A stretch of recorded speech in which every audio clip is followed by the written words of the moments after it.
आगामी निवडणुकीचं बिगुल वाजलंय। 15 तारखेला मतदान होणार आहे आणि 16 तारखेला निकाल जाहीर होणार आहे आणि निवडणुका जवळ आल्या आहे। अनेक सत्ताधारी पक्ष असतील किंवा विरोधी पक्ष असतील ते त्यांच्या प्रचाराला त्यांनी सुरुवात केली आहे।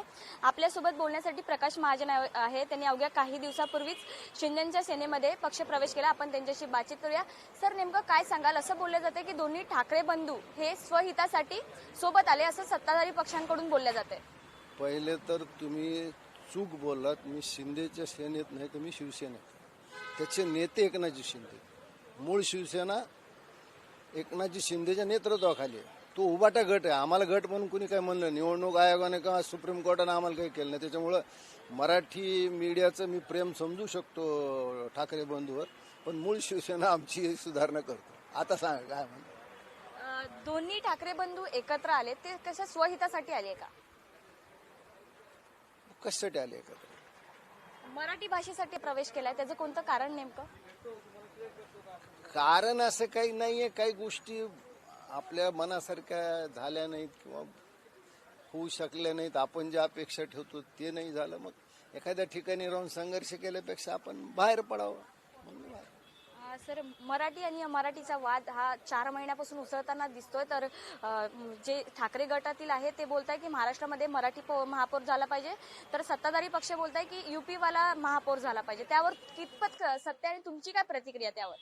हे पहा, ज्यांनी हे वक्तव्य केलं ते भारतीय जनता पक्षाचे नेते। तुम्ही त्यांना प्रश्न विचारा। माझ्या नेत्यांनी काय सांगितलं? मराठी माणूसच महापौर होईल। कशाला भीती दाखवताय? मराठी कुणी दुसरं कोण झालं सांगा ना। यांनी मात्र अगदी शेवट प्रियंका चतुर्वेदी पासून अगदी प्रितिश नंदा बजाजराव ह्यांना कोणाला पाठवलं राज्यसभेवर? त्यावेळेस ह्यांना मराठी माणूस नाही आठवला काय? सोयीने यांचं मराठी पण जागा होतं। अहो, यांची मुलं 4 वाक्य तर मराठी लिहू शकतात का हे बघा म्हणा अगोदर, बाकीचं सोडून द्या। डिटेल मी नंतर बोलतो। 4 वाक्य। एकंदरीत तुमची तयारी कशी सुरू आहे निवडणुकीसाठी? आम्ही आमचं काम घेऊन आम्ही लोकांसमोर जातो। हे आमचं काम आहे, लोक त्याच्यावर ठरवतील असं मला वाटतं। आणि अनेक मनसेचे नेते आहेत ते बघतोय आपण की ते पक्ष प्रवेश करतायत। कारण कसं असतं की ज्याला राजकीय भवितव्यच काही दिसत नाही त्या पक्षात, तो किती दिवस थांबणार आहे? तो आपण एखाद्या कंपनीत काम करतो, आपलं प्रमोशनच होणार नाही तर माणूस कंपनी सोडून देतो, त्यातला प्रकार आहे। काही दिवसापूर्वी मुंबईमध्ये एका मनसेच्या नेत्यांनी भाजपामध्ये पक्ष प्रवेश केला। त्यांचं मत होतं की आम्हाला समाधानकारक असं काही मनसेमध्ये मिळालं, म्हणजे समाधानकारक मनसेवाले त्यांना विचारत नव्हते असं त्यांचं म्हणणं होतं। खरी गोष्ट आहे ती। बऱ्याच लोकांची अशी अस्वस्थता आहे आणि त्या अस्वस्थतेतून काही लोक बाहेर पडले, काही लोक तिथंच आहे। बघू काय होतं, निवडणुकीनंतर अजून वेगळं होतं। खूप खूप धन्यवाद दिलेल्या प्रतिक्रियेसाठी। कॅमेरामॅन शिवाजी काळेसोबत मी साक्षी यादव, टॉप न्यूज मराठी, मुंबई।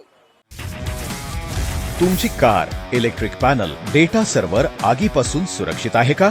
नाही? मग आजच बसवा F protect temperature activated fire suppression device.